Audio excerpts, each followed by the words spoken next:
It was a rainy evening, and my friends and I decided to visit Fuji, the most famous dumpling house in town. The place had an old, worn-out look with flickering lanterns casting eerie shadows on the walls. Despite its shabby appearance, the rich aroma of dumplings filled the air, making my stomach rumble with anticipation. We took a seat by the window, the raindrops tapping softly against the glass. Old Fu, the owner, emerged from the kitchen with a broad smile that seemed just a bit too friendly, his eyes crinkling like he knew a secret. The town was full of stories about his dumplings, how they were irresistibly delicious, unlike anything you'd find anywhere else. Some people whispered that he had a secret ingredient, something that made the dumplings almost addictive. But tonight, I wasn't thinking about any of that. I just wanted to enjoy a good meal. When the baskets of dumplings arrived, I felt a wave of relief. The dumplings looked perfect, their skins translucent and revealing the succulent filling inside. I picked one up with my chopsticks, dipped it into the red sauce, and took a bite. The flavors were intense and savory, just as I remembered. But then I heard a sharp gasp from across the table. I looked up to see Xiao Wang's face twisted in disgust. He spat something into his hand, and my heart skipped a beat as I leaned closer to see what it was. There, in his palm, was a human fingernail. Yellowed, cracked, and unmistakably real. The sight of it made my stomach turn, the taste of the dumpling suddenly bitter in my mouth. "What is this?" Xiao Wang's voice was shaky, his face pale. "There's a fingernail in my dumpling." The table fell silent. Around us, other diners started to notice the commotion, whispering among themselves. The cozy warmth of the dumpling house turned cold and unsettling. I glanced at old Fu, who had come out to see what was happening. His smile was gone, replaced by a look of shock, or maybe it was fear. "Old Fu, what's going on?" I demanded, pointing at the fingernail. "This is disgusting." Old Fu raised his hands, his face a mask of confusion. "I don't know how that got there," he stuttered. "I make all the fillings myself. I swear there's nothing like that in my dumplings." But as he spoke, I noticed a shadowy figure standing in the doorway to the kitchen. It was Li Si, the butcher from the outskirts of town, known for his strange demeanor and meat that always seemed too fresh. A chill ran down my spine as I realized he was watching us closely. The atmosphere grew tense as more diners discovered similar gruesome findings in their dumplings. I knew we couldn't just sit there. We had to do something. "Call the police," I said to Xiao Wang. He nodded, pulling out his phone with shaky hands. When the police arrived, the small restaurant was buzzing with fear and anger. People were demanding answers, some shouting at old Fu while others sat in stunned silence. The officers quickly took control, moving through the crowd towards our table. "What's going on here?" one of them asked, his gaze falling on the fingernail on the table. I explained what happened, my voice filled with disgust and disbelief. The officer's expression hardened as he turned to old Fu. "We need to inspect your kitchen," he said, motioning for old Fu to lead the way. Old Fu nodded nervously, glancing back at Li Si, who stood like a statue, his eyes cold and calculating. In the cramped kitchen, the police began their search.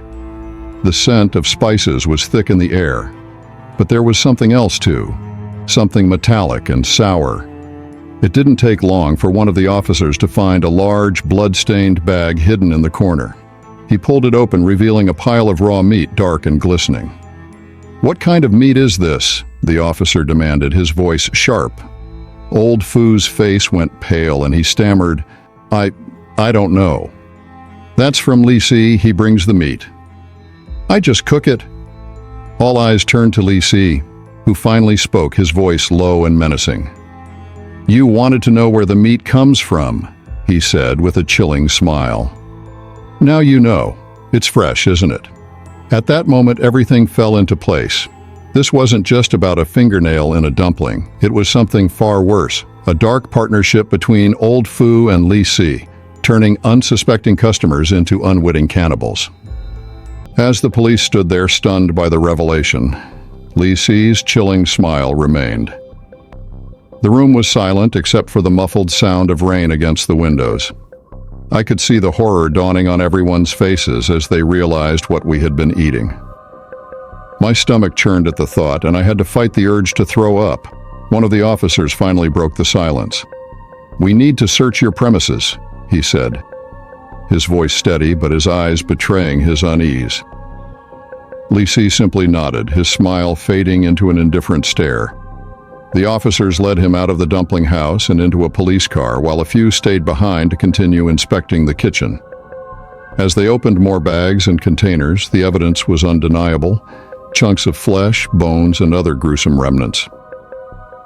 It was clear that this wasn't just a one-time occurrence. It had been happening for a long time. I couldn't stay there any longer. The air was thick with the stench of blood and something far worse, a sickening sense of betrayal. I stumbled out of the restaurant, gulping down fresh air, trying to clear my head. But no matter how hard I tried, I couldn't shake the image of that fingernail or the butcher's twisted grin. After the police took Lisi and Old Fu away, my friends and I, along with many other townspeople, stayed near the dumpling house, too shaken to simply go home. We didn't follow the police directly to Lisi's house, but word spread quickly in a small town like ours. It wasn't long before we all heard what had happened. The police arrived at Lisi's house, and as they forced their way in, were immediately hit by a foul stench that made some of them gag. The smell was unbearable, a mix of rotting flesh and something even more rancid that permeated the air. They pushed forward, determined to find out what lay inside despite the overwhelming odor. As the officers moved deeper into the house, they stumbled upon a staircase leading down to a basement. Bracing themselves, they descended into the darkness, their flashlights cutting through the thick, murky air. What they found there was beyond anyone's worst nightmares. The basement was like a scene from a horror film. Bodies, or what was left of them, hung from hooks on the ceiling. The walls were stained with blood, and the floor was littered with discarded body parts, tools, and buckets filled with what could only be described as human remains. The air was thick with the metallic scent of blood and decay, making it almost impossible to breathe. The officers, though trained for difficult situations, were visibly shaken by the gruesome scene. They called for backup and quickly sealed off the area, knowing that this was now a crime scene of the worst kind. As the investigation continued, more chilling details emerged. Lisi had been targeting the most vulnerable: homeless people, drifters, and those without family or anyone to notice if they disappeared. He would approach them with a deceptive smile, offering food and shelter, gaining their trust with his seemingly kind demeanor. Once he lured them back to his house, he would sedate them. When they woke up, they would find themselves chained in his basement, facing a grim fate. Lisi, using his skills as a butcher, would dismember the bodies, treating them as if they were mere livestock. He meticulously prepared the human flesh, disguising it as regular meat before delivering it to Old Fu.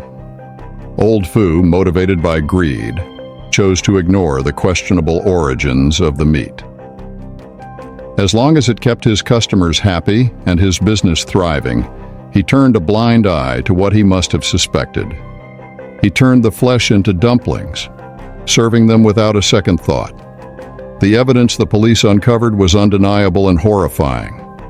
Based on what they found, both Lisi and Old Fu were arrested on the spot that same day. As they were led away from Lisi's house, the crowd that had gathered watched in stunned silence. Old Fu looked terrified, his face pale and drawn, his eyes wide with shock and fear. Lisi, however, remained disturbingly calm, his expression flat, showing no signs of remorse. Seeing them taken away left a heavy weight in the air. It was hard to reconcile that these two men, who had been part of our everyday lives, could commit such monstrous acts. The reality of their crimes shattered any sense of normalcy we had left. The nightmare was over, but the memory of what they had done would haunt us for a long time.